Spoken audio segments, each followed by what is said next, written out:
Lalagyan ko lang po ng konting mantika. Para hindi na. Ito na po yung kuskus. Ang dali lang po niyang maluto.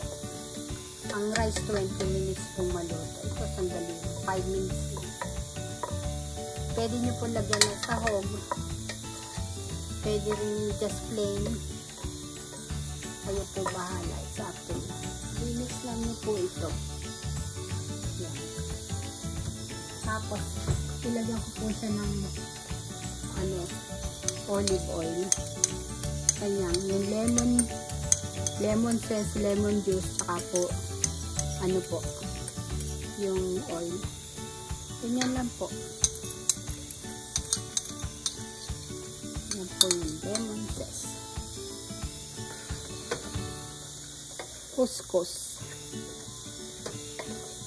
Gusto nyo po lagyan nyo ng salt. Hindi ko na po nilagyan. Sarap po niya. Hahaluin lang po. Parang yung lasa humalo.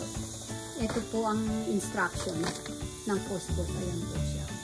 Dapat 1 cup lang na kuskus. Ginawa ko po double. Pero hindi ko po dinoble yung cranberry at saka Kung gusto nyo po, doble, pag dinoble nyo kuskus, doble din po yung sahog. Hindi ko po dinoble. Okay na naman po siya. Pero kung gusto nyo, doble din nyo.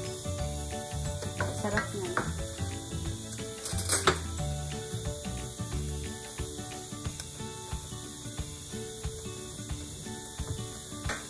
Sarap.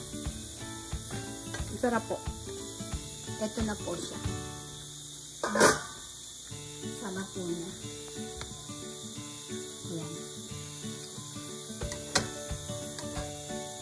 Super bilis iluto.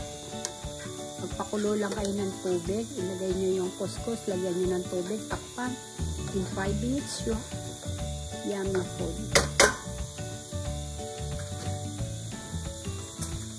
So yummy. Ito po ay so yummy. Ayan po siya.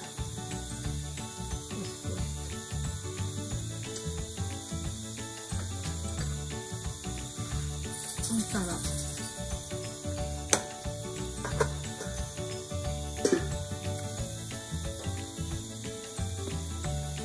My favorite.